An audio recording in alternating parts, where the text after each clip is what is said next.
At my son's birthday party, my mother-in-law publicly announced, "He's not yours." We did a DNA test. My husband nodded, smirking. I was stunned until I saw the paper. "You never expected me to read the fine print, did you?" I whispered.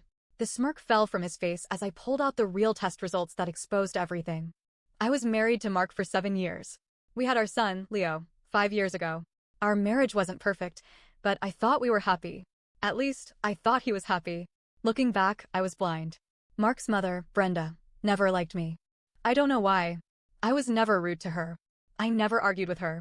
I tried everything to be a good daughter-in-law. But from the moment Mark introduced me, she hated me. She was the type of woman who believed no one was good enough for her son. She made snide comments about everything I did, my cooking, my clothes, the way I talked. I ignored it because Mark told me she was just old-fashioned. He asked me to be patient. So I was. For years. But no matter what I did, Brenda acted like I was the worst thing to ever happen to her family. Then, Leo was born. And that's when it got worse. At first, I thought she'd warm up to me. After all, Leo was her grandson. But no. She was obsessed with him, but not in a normal, grandmotherly way. She treated me like I was a temporary babysitter instead of his mother. She constantly questioned how I cared for him. She'd say things like, "Are you sure you're feeding him enough? His father was a big, strong baby." Or, "He doesn't look much like Mark, does he?" At first, I brushed it off. Some babies take after their mothers. But as Leo grew, Brenda's comments became more direct. One time, when Leo was 2, she actually said to my face, "Are you sure he's even Mark's?" I was stunned. Of course he was. I told Mark what she said, expecting him to be furious. But instead, he just shrugged. "She doesn't mean anything by it," he said. "You know how she is." That should have been a red flag. But I loved him. So I let it go. I let a lot of things go. Then came Leo's 5th birthday party. I planned the whole thing myself. A superhero theme, because Leo was obsessed with Batman. I made little capes for all the kids. Hired a magician. Baked the cake myself. Everything was perfect. Leo was so happy. And then Brenda ruined it. Right in the middle of the party, while kids were laughing, while parents were chatting, while the magician was mid-trick, she stood up, clinked her fork against a glass, and cleared her throat. Everything stopped. She smiled. That fake, tight-lipped smile. The one I knew meant trouble. Then, she held up a folded piece of paper. "Everyone," she said loudly. "I have something important to share." I felt my stomach drop. She looked straight at me, grinning. "We had a DNA test done on Leo," she said. "And guess what? He's not Mark's." Silence. The kind of silence that suffocates you. I could feel the stares. I could hear the murmurs. My face went hot. Then I turned to Mark. Praying. Begging. And that's when I saw it. The smirk. He knew. And he let her do this. I felt like I was going to throw up. Brenda shook the paper dramatically and said I knew it. "I always knew it. You trapped my son with another man's child." I couldn't move. I couldn't speak. Leo, my baby, was standing right there. He didn't understand, but he knew something was wrong. He looked up at me, eyes wide, scared. Mark finally spoke. He crossed his arms and said, "I had my doubts. Now I have proof." His voice was so calm, like this was just some casual conversation. And that's when something inside me broke. I snatched the paper out of Brenda's hand. My hands were shaking as I unfolded it. I scanned the words. And that's when I saw it. The fine print. They thought they had me. They had no idea. Because I had the real results. And what they revealed. It destroyed them. I stared at the paper in my hands, my vision blurring with rage. Brenda was still smirking. Mark had his arms crossed, looking at me like I was some criminal he had just exposed. I could hear whispers spreading through the crowd. Parents, friends, neighbors, all watching. I felt like I was drowning. Then I saw it. At the bottom of the paper, in tiny, tiny letters, was a disclaimer. This test was conducted using an at-home paternity kit and is not a legally admissible DNA result. I almost laughed. This wasn't a real test. They had used some cheap, unreliable kit, probably swabbed Leo's cheek while he was watching cartoons, and now they were standing here acting like they had proof of something. Mark must have seen the change in my face, because his smirk wavered. Just a little. I took a deep breath. Then, in a voice so quiet only he could hear, I whispered, "You never expected me to read the fine print, did you?" And just like that, his face dropped. Brenda didn't notice. She was too busy gloating. "I always knew you were a liar. I told Mark not to trust you. And now, everyone here can see I cut her off." Loudly. Clearly. "You used a fake test." Brenda blinked. "What?" I held up the paper. "This is a cheap at-home kit. It's not even legally valid. I turned to the guests. This isn't real proof. It's a scam. Murmurs. More whispers. Some people were already frowning. Brenda's face twisted. It's enough proof for us. I smiled. A cold, sharp smile. Because she walked right into my trap. That's funny, I said. Because I had an actual DNA test done, and then I pulled out the real results. I had taken Leo for a professional DNA test 3 months ago. Not because I ever doubted I knew Leo was Mark's, but because I knew this day was coming. Brenda had been making too many comments. Mark had been acting strange. Secretive. Distant. I knew something was brewing, so I got ahead of it. I pulled out the envelope with the real, legally certified test results and held it up for everyone to see. This, I said, is an official DNA test. Done at a real lab. With real professionals.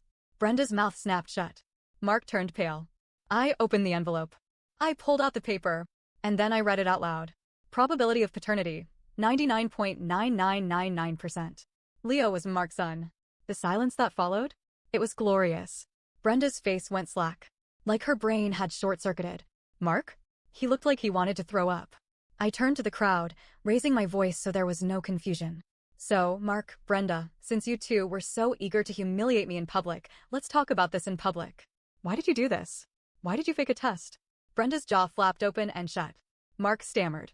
I didn't let him finish. I turned to Leo, who was still standing there, watching. I knelt beside him, looked him in the eyes, and said, "Baby, I love you. And no matter what anyone says, you are my son. You are perfect. And no one can ever take that away." Then I turned back to Mark. How dare you do this to your own child?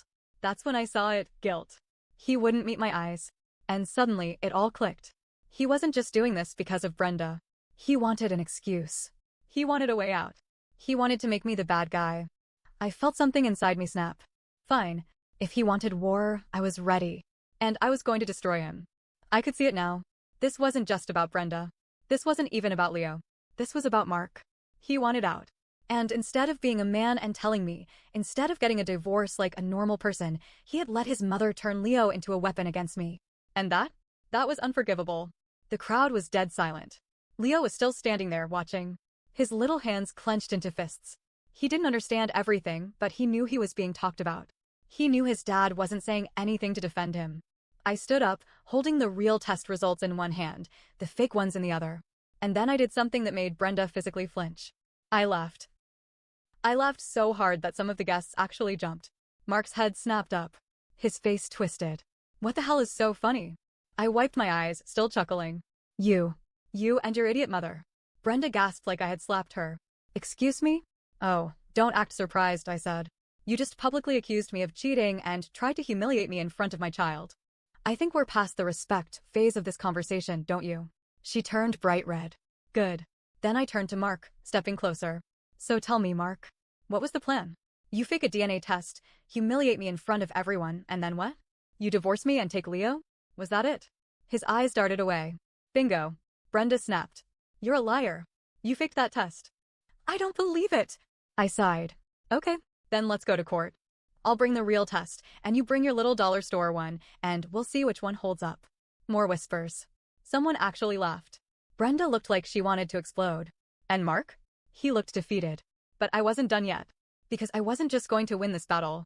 I was going to end him. I folded the real test neatly and tucked it into my purse. Then I pulled out my phone. Mark stiffened. What are you doing? I smiled sweetly. Oh, just pulling up a few things. And then I turned to the guests. Since we're all here and talking about secrets, should we talk about the one Mark's been keeping? Silence. Mark's face drained of color. Don't, he whispered. Oh, no, I said. You don't get to, don't me. Not after what you just pulled. Then I tapped my phone and held it up for everyone to see. And I played the video. A Ring camera video. Of Mark walking into a motel room. With another woman. Brenda made a noise like she had been punched in the gut. Someone in the crowd gasped. Mark lunged for my phone, but I was faster. I took a step back, my voice cold as ice. You accused me of cheating, I said. In front of our son. You tried to turn everyone against me. And the whole time, you were the one sneaking around. Mark was frozen. Brenda looked like she wanted to vomit. Leo tugged at my hand. Mommy, what's happening? I turned and knelt down, cupping his little face. Nothing you need to worry about, baby, I said softly. But I think Daddy is leaving soon. Leo blinked. Where's he going? I smiled. Somewhere very far away. Then I stood up, turned to Mark, and dropped the final bomb. Oh, and by the way, I already filed for divorce. Happy birthday, Leo. Mark just stood there, his face ashen.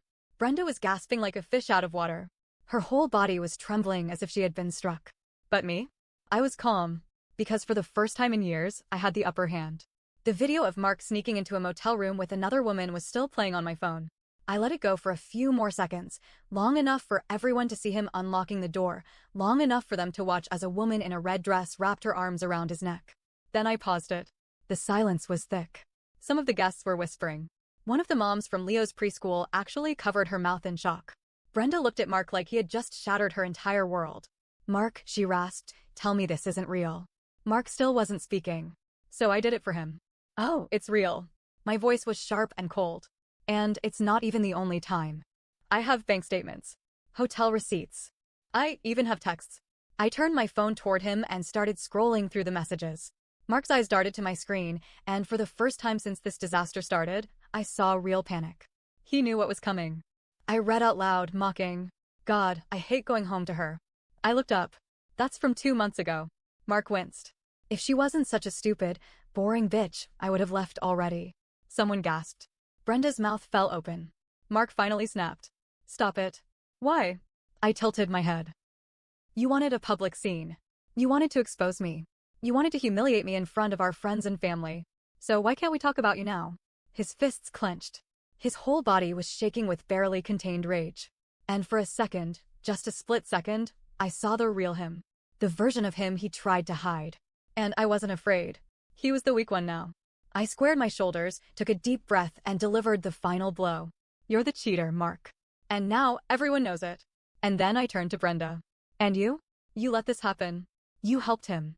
Her mouth flapped open, but no words came out. She was speechless. The queen of insults, the woman who had spent years trying to tear me down, was finally at a loss. I let the moment sink in. Let them both drown in the weight of their own mistakes. Then I pulled out my last surprise. I reached into my purse and took out a manila envelope. Brenda flinched like it was a loaded gun. I held it up for Mark to see. For everyone to see. This, I said, is my divorce filing.